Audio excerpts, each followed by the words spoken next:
The MMA India Show. So Mike, give us the latest. I know you're looking for a fight coming up here soon. I know you mentioned on social media, Neil Magny potentially in Chicago. It sounds like maybe that's not 100% done or anything. Where do things stand? I'm not too sure. I know that my manager was in contact with his manager, and Sean liked the idea, Sean Shelby, and it's kind of on them. The news was a surprise to me when they announced the ZDS fight. Then I found out it was false, and I kind of, I threw it out there like, hey, I was under the pretense, June, Chicago, me and you. But, not going to dwell on it. If he's going to move on and do something else, that's up to him and his team. But I'm just looking to get in the rankings. It was hard for me to leave the lightweight division, having a number next to my name and knowing I kind of got to start from the ground up here at welterweight. But I feel like beating a guy like Carlos Condit, I don't want to sound entitled, but I do kind of feel like I should be entitled into fighting a guy that's in the bottom of the top 15. So that's just what I'm looking at right now. I want to fight ranked guys. I was fighting ranked guys before. I think that I should be doing the same thing right now. Yeah, is it kind of a refreshing feeling? Like you said, you were ranked at lightweight, but you come up and it's like a plethora of new options.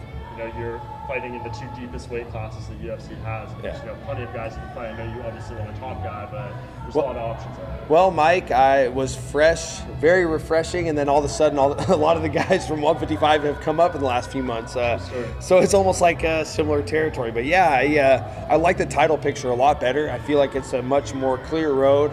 I know they're going to do the Usman-Colby fight, and then we have the undisputed title thereafter. So I like the title picture at 170.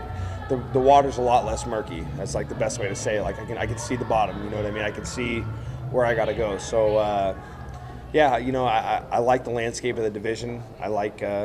I just like that it's a much more clear path to the title. Yeah, I imagine you feel you match up pretty well with those top guys too. A lot of wrestlers there and stuff. And I know you're pretty comfortable in the ground. Yeah, absolutely. You must really like, the idea of fighting the Covingtons, the Usmans, the Woodleys, all those guys. Hey, fighting strikers is great because I'm a wrestler. So I'm always like, if you're a striker, awesome. That's the best matchup for me as a grappler.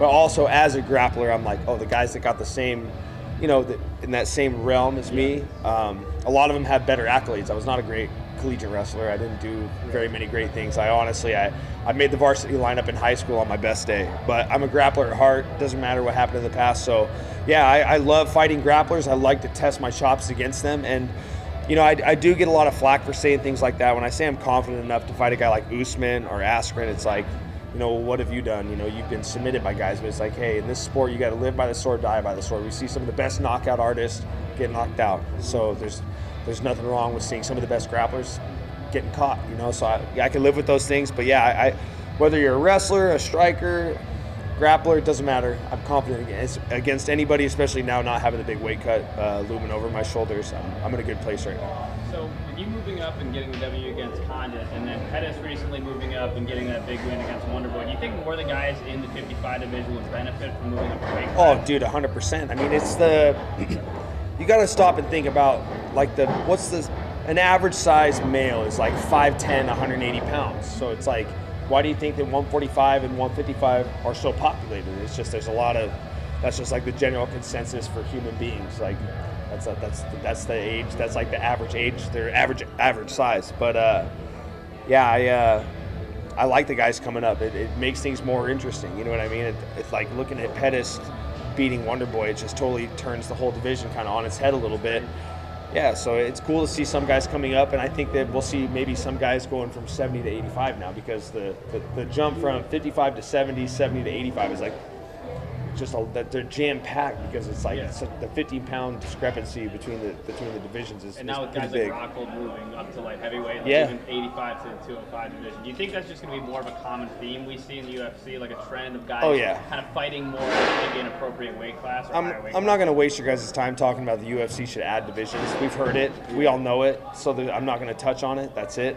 But I think we will see more people move around and move up. You know what I mean? I think it's just kind of like, the guy that kind of sparked that trend for me was I saw Poirier's success. He's a huge 45er, came up to 55. I saw he's doing good, and I just kind of looked at what he was doing and was like, hey, you know what? I'm going up. He's doing good. He's tough as shit. You know what I mean? there's no reason I can't do the same thing he's doing. So I think we'll see more people. Like, what's your thoughts on the Philadelphia 76ers? Hey, I want to say thanks to my good friend Dave Schaller. Even though I'm a Knicks fan and he knows it, got me great seats to the Sixers game. It was awesome. Dave Schaller, we miss you. You're a Knicks fan? I'm a Knicks fan. Hey, there's very few of us out there. So So our time will come. Our time will come. So Kevin Lee is moving up to 170. Is there a chance we're finally going to see that get run back, or is that something you kind of are just over with? No, how the hell would I be over that? You know what? He's got a fight, so I'm not even going to really harp on that right now. But yeah, there's a storyline. There's a reason for a rematch. It's going to happen. I don't think he beats RDA anyways, and you know, the way I see it, we're on two different career trajectories at this point. So, you know, if he wins a few, I'll see you and I'll beat him. It's just, that is what it is. That's the only loss in my whole career I still beat myself up on. Like, I can live with Pettis, I can live with the Masvidal, I can live with all of them. Got beat fair and square. It is what it is. But, you know, win a few fights and we'll talk. So just in closing here, the goal is Neil Magny in Chicago. That's the #1 on your list, right?